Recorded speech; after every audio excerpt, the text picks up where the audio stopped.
I-focus lang po natin yung camera. Ayan po. Ayan po ang kanyang edge. Ayan, kung mapapansin nyo po, halos parehas lang po ang kanilang sukat. At yung isa po ay may kukunin tayo na common coin mga ka-all coin buyer. 5 peso rin po na NGC mga ka-all coin buyer.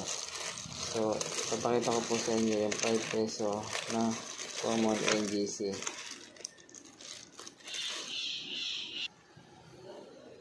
Kung mapapansin nyo po, iisa lang po ang kanilang sukat at wala pong pinagkaiba sa common na nonagonal, sa error po at sa common na NGC mga ka-all coin buyer.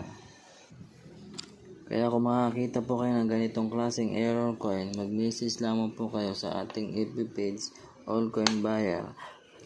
At ako po mismo magre-reply sa inyo mga ka-all coin buyer. Bibilin po natin yan sa tamang halaga. Depende rin po sa kondisyon ng inyong hawak na barya.